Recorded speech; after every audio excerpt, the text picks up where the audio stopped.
Welcome to रोशन की class YouTube channel. आप सभी का आज की इस शिक्षण योजना की वीडियो में एक बार फिर से बहुत बहुत स्वागत है। आज हम देखेंगे शिक्षण योजना नंबर 7 यानी कि टीचिंग प्लान नंबर 7। और ये आपकी शिक्षण योजना इतिहास विषय की है कक्षा 6 के लिए। तो अगर आप लोगों को इस प्रकरण के ऊपर शिक्षण योजना चाहिए थी तो आज की वीडियो देख के आप बना सकते हैं शिक्षण योजना। इसमें आप अपने अनुसार कुछ चीज़ें अपने अनुसार भी कर सकते हैं। तो शिक्षण योजना में मेन बात यही होता है कि सभी टीचर अपने अपने अनुसार करते हैं, लेकिन इस शिक्षण योजना को देखने के बाद आपको हेल्प ज़रूर मिलेगा। तो पूरी वीडियो ध्यान से देखिएगा। और वीडियो स्टार्ट करने से पहले मैं बस आप लोगों का थोड़ा सा समय लूँगा कि अगर आप लोगों को किसी भी शिक्षण योजना की ज़रूरत है तो मुझे वीडियो के नीचे कमेंट बॉक्स में कमेंट करके बताइए कि आपको किस क्लास के किस शिक्षण योजना की ज़रूरत है।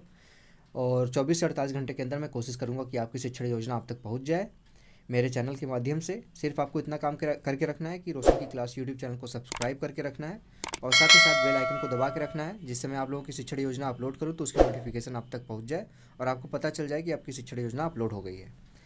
अब आते हैं अपनी वीडियो पे। आज के सबसे ऊपर इसी तरीके से शिक्षण योजना संख्या लिखनी होती है आपको। उसके बाद आपको अपने विद्यालय का नाम लिखना है, जिस विद्यालय में आप कार्यरत हैं।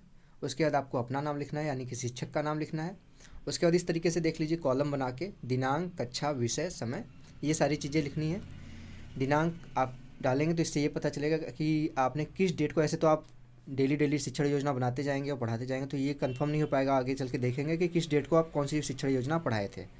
तो यहाँ पर दिनांक डालने से यही फ़ायदा होता है। उसके बाद देख लीजिए हमारी कक्षा आज की है 6वीं, विषय है इतिहास का, समय है 40 मिनट का।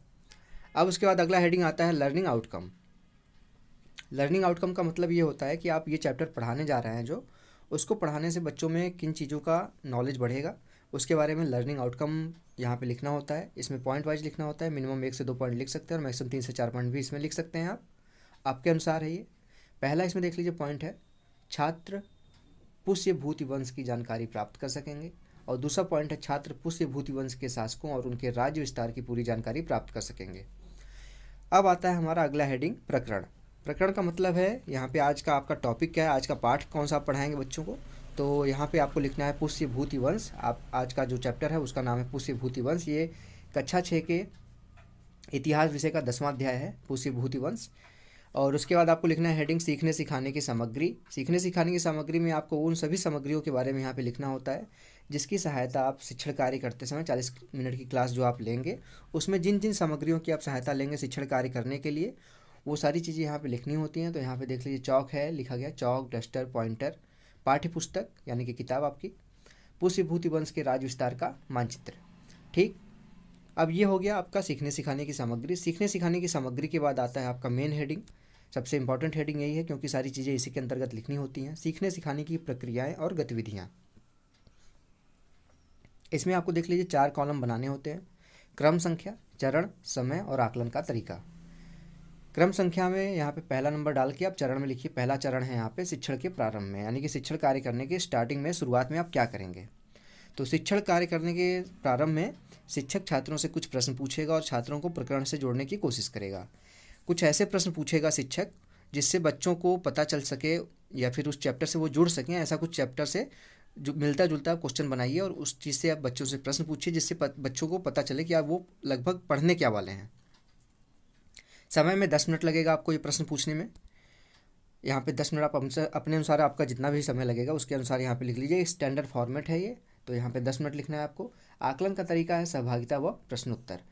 यहाँ पे बच्चों की सहभागिता भी होगी आपके साथ और आप प्रश्न पूछेंगे तो ये आकलन के तरीके में प्रश्नोत्तर हो जाएगा। अब इसके बाद आता है प्रश्न नंबर 1। गुप्त वंश के पतन के बाद किस वंश ने भारत में सबसे विशाल राज्य स्थापित किया। तो गुप्त वंश इसके पहले का चैप्टर था तो वो पढ़ा चुके होंगे आप, तो बच्चों को थोड़ी थोड़ी जानकारी होगी इसके बारे में। तो इसका आंसर बच्चे दे सकते हैं, ज़रूरी नहीं कि बच्चे दें इसका आंसर, लेकिन हो सकता है कुछ बच्चे इसका आंसर दें। तो इस तरीके से आप आकलन के तरीके वाले कॉलम में इसका आंसर लिख भी सकते हैं और खाली भी छोड़ सकते हैं। ज़रूरी नहीं है कि यहाँ पे उसका आंसर लिखा जाए। जो बच्चे उत्तर देंगे उसको आप श्यामपट्ट पे डायरेक्ट लिख सकते हैं। अब इसके बाद आता है आपका दूसरा प्रश्न, पुष्य भूति वंश की स्थापना किसने की। तो यहाँ पे आंसर है पुष्य भूति। तीसरा प्रश्न है पुष्य भूति वंश का सबसे प्रसिद्ध शासक कौन था। तो इसका आंसर है हर्षवर्धन।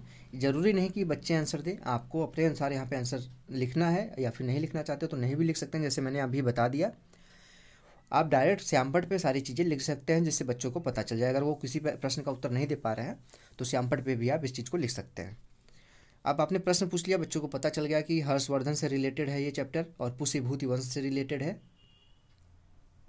तो अब इसके बाद देख लीजिए, लिखा गया है शिक्षक छात्रों से प्राप्त उत्तरों को श्यामपट्ट पर लिखेगा और प्रकरण पर चर्चा करेगा। अब आता है चरण का नंबर 2, शिक्षण के दौरान। शिक्षण के दौरान में सबसे मेन चीज़ ये है कि आप अब इस चीज़ को आपको पढ़ाना है, इस चैप्टर को। तो ये थोड़ी सी ज़्यादा समय आपका लेगा, ज़्यादा सा। अभी 10 मिनट लिया था तो ये 25 मिनट लेगा लगभग। तो देख लीजिए, इसमें लिखा गया आप उस चैप्टर से आप जितनी चीज़ें पढ़ाना चाहते हैं, जितनी कक्षा 6 के अनुसार इंपॉर्टेंट हैं, वो सारी चीज़ें यहाँ पे पढ़ाने की कोशिश करिए। तो यहाँ पे देख लीजिए, लिखा गया है शिक्षक छात्रों को पुष्य विभूति वंश के मुख्य बिंदुओं को बताता है। पुष्य विभूति वंश की स्थापना 6ठी शताब्दी ईस्वी में गुप्त वंश के पतन के बाद हरियाणा के अम्बाला जिले के थानेश्वर नामक स्थान पर हुई थी। तो ये सारी चीज़ें यहाँ पे इंपॉर्टेंट चीज़ें बता दी आपने। इस वंश का संस्थापक पुष्य विभूति को माना जाता है। इस वंश से 3 राजा हुए, प्रभाकर, वर्धन और उसके 2 पुत्र राज्यवर्धन और हर्षवर्धन। हर्षवर्धन इस वंश का सबसे प्रसिद्ध और अंतिम राजा था, क्योंकि यहाँ पे मैंने लिखा नहीं, लेकिन आपको बता देता हूँ, क्योंकि हर्षवर्धन की कोई संतान नहीं थी, वो निसंतान था, इसलिए उसकी मृत्यु के बाद इसके वंश का यहाँ पे अंत हो जाता है। हर्षवर्धन एक साहित्यकार भी था।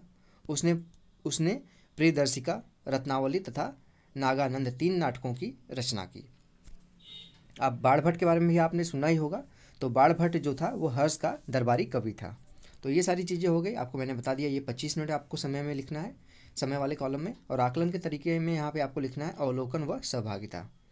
अब आता है आपका अगला, इसके बाद देख लीजिए चरण गतिविधि है। इसी के अंतर्गत गतिविधि में आप मेन चीज़ यहाँ पे गतिविधि होती है। गतिविधि सभी शिक्षकों को अपने अनुसार करानी चाहिए, जिस तरीके से उसके क्लास के बच्चे हैं।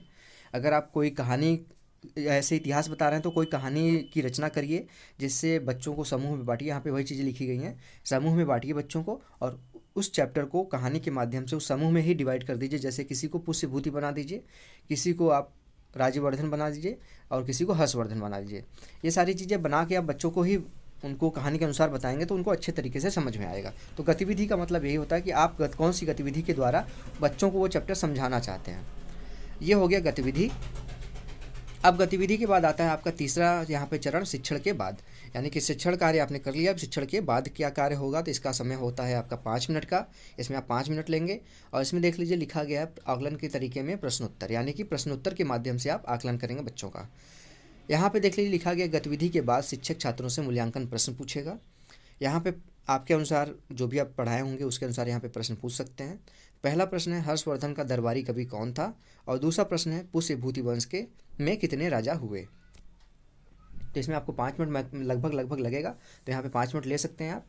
और उसके बाद अब आता है गृह कार्य, यानी कि बच्चों को कार्य दिया जाएगा घर से करके लाने के लिए, और इससे ये पता चलेगा कि बच्चे घर पे जाके वो कार्य कर रहे हैं कि नहीं कर रहे हैं। गृह कार्य चेक करने से ही पता चलता है।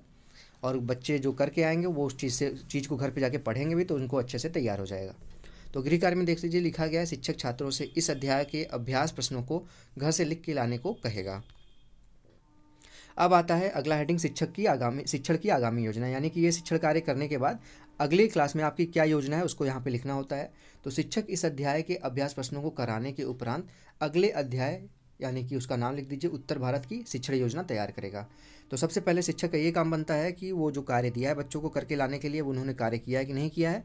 अगर सारे बच्चे नहीं करके ला पाए हैं तो आपकी जिम्मेदारी बनती है कि वो चैप्टर का जो अभ्यास प्रश्न था वो आप श्यामपट्ट पे कराएं बच्चों को, जिससे सारे बच्चे आपके जो क्लास में हैं वो अभ्यास प्रश्न आसानी से कर सकें। उसके बाद अगले अध्याय की आपको योजना बनानी है बच्चों के लर्निंग आउटकम के अनुसार, यानी कि उन्होंने कितना सीखा है उसके अनुसार आप अपने अगले अध्याय की योजना बनाएंगे। तो ये था आज का शिक्षण योजना। आशा करता हूँ शिक्षकों की आप लोगों को आज की शिक्षण योजना पसंद आई होगी। और ऐसी शिक्षण योजना के लिए रोशन की क्लास यूट्यूब चैनल को सब्सक्राइब कर लीजिए। नीचे लाल कलर का सब्सक्राइब लिखा हुआ बटन आ रहा होगा, उस पर सब्सक्राइब करके बेल आइकन दबा लीजिए, जिससे मैं कोई वीडियो यहाँ पे शिक्षण योजना की अपलोड करता हूँ तो उसकी नोटिफिकेशन आप तक पहुँच जाए और आपको शिक्षण योजना बनाने में आसानी हो। अभी तो मैं सामाजिक विज्ञान का शिक्षण योजना अपलोड कर रहा हूँ खुद से। अगर आप लोगों को किसी भी विषय की किसी भी क्लास के शिक्षण योजना की जरूरत है तो मुझे आप नाम बताइए उस चैप्टर का। मैं 24 से 48 घंटे के अंदर कोशिश करूँगा कि वो शिक्षण योजना आप तक पहुँच जाए।